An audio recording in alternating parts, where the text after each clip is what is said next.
यह ग्राफिक सबसे जरूरी ग्राफिक है, क्योंकि हो सकता है आप नरेंद्र मोदी जी से रुपए पर चर्चा करिए या निर्मला जी से, तो वो नेहरू जी पर इसका दोषारोपण करने लगे कि नेहरू जी नहीं संभालने दे रहे रुपया। जब अंग्रेज ये देश छोड़कर गए तो रुपए और डॉलर की कीमत 3 रुपए 31 पैसे का $1 था, 3 रुपए 31 पैसे का। और ये ग्राफ मेरे पीछे आपको दिखाता है कि कितना किस प्रधानमंत्री ने रुपए की गिरावट में कंट्रीब्यूट किया। वो 3.3187 पर कैसे पहुंचा, वो जो 83-84 रुपए की गिरावट है उसमें किस प्रधानमंत्री ने कितना कंट्रीब्यूट किया, ये डेटा आपके सामने है। यहां पर नेहरू जी ने टोटल गिरावट में 2% की हिस्सेदारी दी। शास्त्री जी के दौर में रुपए का मूल्य सेम रहा तो उसको हमने यहां नहीं लिया है। इंदिरा जी जब पहली बार प्रधानमंत्री बनी 67 से 77 के बीच में, 67 से 77, तो रुपए में जो पूरा कंट्रीब्यूशन उनका रुपए की गिरावट में था वो 5% का था।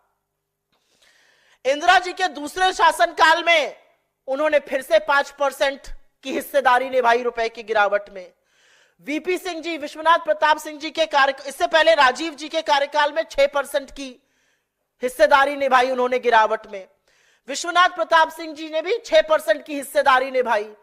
जो रुपया गिरा 3.31 से 87, उसमें किसकी कितनी भागीदारी थी वो आपको बताने का प्रयास कर रहे हैं। इंदिरा जी ने पहले शासनकाल में 5%, दूसरे शासनकाल में 5%, नेहरू जी ने 2%, उसके बाद राजीव जी ने 6%, उसके बाद मोरारजी देसाई में रुपया 88 पैसे असल में बढ़ा। वीपी सिंह जी के शासनकाल में 6% की गिरावट हुई। नरसिंह राव जी को एक बड़े जर्जर हालत में इकोनॉमी मिली थी और इसीलिए 1991 के इकोनॉमिक रिफॉर्म्स भी करने पड़े थे, आईएमएफ के पास जाकर लोन भी लेना पड़ा था। और उनके शासनकाल में उन रुपए की जो हिस्सेदारी हुई गिरावट में वो 17% हुई। उन्होंने टोटल कंट्रीब्यूशन इस गिरावट में 17% का किया। उसके बाद अटल जी ने 6 साल में रुपए को 45 के पार पहुंचाया और उनको 11% का श्रेय जाता है। फिर डॉक्टर साहब आए और डॉक्टर साहब को 2004 में रुपया 45 पे मिला, 2007 में वो रुपए को 41 पर ले आए थे। 2008 की global financial crisis, economic depression के बावजूद हमारी करेंसी गिरकर सिर्फ 48 तक गई थी। लेकिन 2012 में जब टेपर टैंट्रम हुआ, जब फेडरल रिजर्व जो उनका आरबीआई समझ लीजिए सेंट्रल बैंक है अमेरिका का, और उसने बॉन्ड्स को टेपर करने की बात करी, वो बहुत बड़ी एक आर्थिक खबर थी और उससे इमर्जिंग मार्केट की करेंसी खूब गिरी। और यह सच है कि हमारा रुपया भी गिरकर 62 के आसपास, 62 नहीं 69 के आसपास पहुंच गया।